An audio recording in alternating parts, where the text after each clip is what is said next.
Bom dia, irmãos. Graça e paz a todos. Vamos seguir nossa visão panorâmica, segundo Samuel, capítulo 23, as últimas palavras de Davi, um capítulo muito lindo, que ele fala também a respeito dos seus valentes. Então, iniciando, ele fala a respeito de um governante que governa a sua terra com temor, com respeito ao Senhor. Então, olha o versículo 3 que ele fala: O Deus de Israel falou, a rocha de Israel me disse. Quando um justo governa sobre os homens, quando governa no temor de Deus, é como a luz da manhã ao sair do sol, da manhã sem nuvens, quando a relva brota da terra depois da chuva, pelo resplendor do sol. Então ele fala que o justo que governa a terra, ele traz luz para o seu governo, ele traz vida para o seu governo, ele traz paz e prosperidade para o seu governo. E isso me lembra muito o reinado messiânico, o reinado de nosso Senhor Jesus Cristo, que será estabelecido na terra durante um período de 1000 anos literais. E também me fala muito a respeito de nossos dias de hoje. Então, hoje nós vemos que existe muitas ideologias afrontando os princípios do Senhor. Então, os homens querem aprovar o aborto, que é contra o mandamento do Senhor, não matarás. Nós vemos uma militância a respeito do homossexualismo, que é contra o Senhor.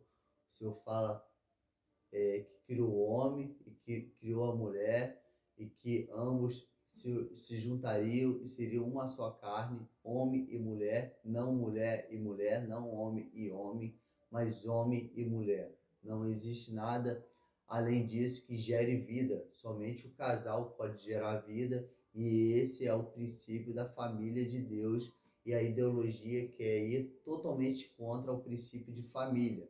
E então nós vemos governos querendo afrontar a Deus com suas ideologias satânicas.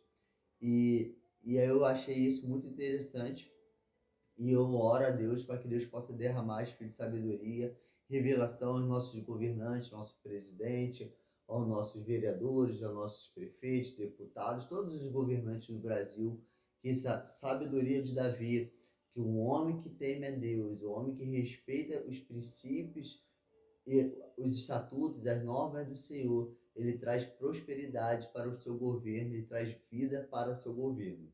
Essas são as últimas palavras de Davi, e as últimas palavras de uma pessoa deve ser dado muita atenção, porque ela pensa bem antes de falar suas últimas palavras. Amém, irmãos? Então essa é a sabedoria, a pérola que Davi deixa para gente. E aí, nós vemos os valentes de Davi, e 3 homens são destacados nos valentes de Davi. Esses 3 homens são Josebe, Eleazar e Samar. E dentro desses 3 valentes de Davi, nós vemos as histórias deles.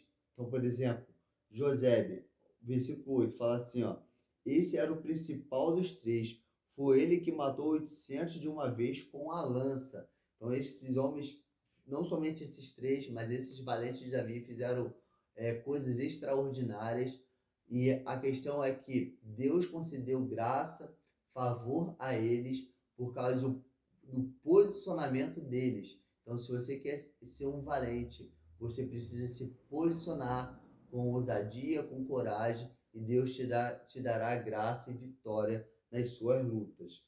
E aí nós vemos também, dentro aqui dos valentes de Davi, o cenário no qual Davi ele sente desejo de beber a água de Belém, mas em Belém está o exército dos filisteus, e esses 3 homens são destacados porque eles vão até o exército dos filisteus por amor ao seu rei, por amor a Davi, e eles pegam água lá e traz para Davi. Davi, quando vê aquilo, ele não toma água, ele joga a água por terra, porque ele diz que aquela água poderia ter custado a vida de seus homens, e realmente poderia ter custado, pois havia ali um exército dos filisteus. Mas esses homens são muito destemidos, são homens muito corajosos, e nós vemos aqui a descrição dessa aventura desses valentes. E aí, irmãos, nós terminamos o capítulo 23, então, falando sobre os valentes de Davi. Eu indico que vocês venham ler, gastar um tempinho aqui nesse capítulo 23. E no capítulo 24 nós vemos o pecado de Davi. E nesse pecado de Davi nós vemos um quebra-cabeça, que é o versículo 1. Fala assim: o Senhor se enfureceu outra vez contra Israel e incitou Davi contra eles, dizendo: vai, faze a contagem de Israel e Judá. Então o versículo 1 fala que Deus incitou Davi a pecar. Mas nós sabemos que Deus ele não tenta ninguém, ele não incita ninguém ao pecado, porque ele é santo, ele é separado, e a tentação não tem a ver com ele, mas tem a ver com o ministério satânico. Isso é a obra de Satanás. Então, Jeff, mas por que a Bíblia fala que o Senhor incitou Davi a pecar? Então, se você tem a Bíblia da versão século XXI igual a minha, aqui embaixo tem referência. Então, a referência que tem aqui é 1 Crônicas, versículo 21. E ela vai dar a resposta desse quebra-cabeça. 1 Crônica, versículo 21. Capítulo 21, versículo 1. Fala assim, ó. Então Satanás se levantou contra Israel e incitou Davi a fazer a contagem de Israel. Então, quem incitou Davi, quem tentou Davi ao pecado? Não foi Deus, foi Satanás. Segunda, 1 Crônicas, capítulo 21, 1 diz isso. Mas em Samuel diz que foi Deus. E Jeff, então como que a gente resolve isso? Simples. Deus permitiu que Satanás incitasse Davi ao pecado. Deus não incitou Davi. Deus não tentou Davi. Porque Deus não tenta. A verdade absoluta é essa. Deus é santo. Ele não existe essa possibilidade de Deus incitar alguém ao pecado, Deus tentar alguém ao pecado. Mas aí, no capítulo de 2 Crônicas, de 1 Crônicas 21, nos dá essa clareza. E aí você pode lembrar também de Jó. Jó, Deus permitiu que Satanás tocasse a vida de Jó, mas não era o desejo de Deus. Mas tudo bem, aqui a gente está falando sobre tocar a vida de Jó e não fazer Jó pecar. E aqui nós estamos falando a respeito do pecado. Mas eu só queria dizer para vocês isso, que Deus ele permite algumas coisas acontecerem que não são da sua vontade, e nesse capítulo aqui de 24, ele nem fala a respeito de uma permissão de algo que não tem a ver com o pecado, como no caso de Jó. Jó não estava em pecado. Assim, Jó não estava em pecado, mas ele, depois na narrativa a gente vê que ele era orgulhoso e Deus tratou o orgulho do coração dele, tá, irmãos? Mas aqui, nesse capítulo 24, nós vemos isso, esse quebra-cabeça e essa clareza quando nós lemos 1 Crônicas, capítulo 21. E aí depois nós vemos o que depois disso?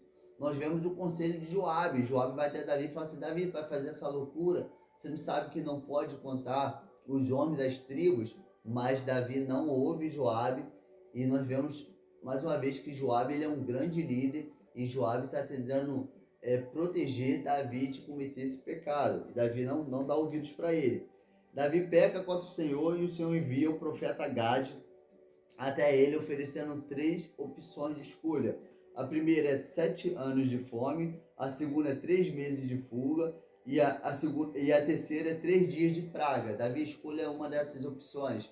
Davi fala que eu caio nas mãos do Senhor, e o Senhor envia então praga sobre a sua terra, e aí o anjo começa a matar os homens lá com as pragas, e Davi, o Senhor manda Davi levantar um altar, e Davi vai comprar a terra. E olha que me chama a atenção o versículo 24. O homem ele não quer vender a terra para Davi, quer dar tudo para Davi, para o altar, para a oferta, para o sacrifício. Mas Davi fala assim, ó: mas o rei disse a Araúna: não, quero comprar pelo seu valor, porque não oferecerei ao Senhor meu Deus holocaustos que não me custem nada. Davi comprou a eira e os bois por 50 ciclos de prata. Então Davi não queria dar nada para Deus sem valor, sem custo. E aí ele comprou lá a terra, e ali ele edificou um altar ao Senhor. Então nós terminamos assim a nossa visão panorâmica com o pecado de Davi contra o Senhor fazendo a contagem sem o Senhor ter mandado fazer, e o Senhor sendo ainda bondoso com ele, sendo misericordioso com ele, cessando a praga contra Israel. Beleza, irmãos? Graça e paz a todos. Até a próxima. Fui.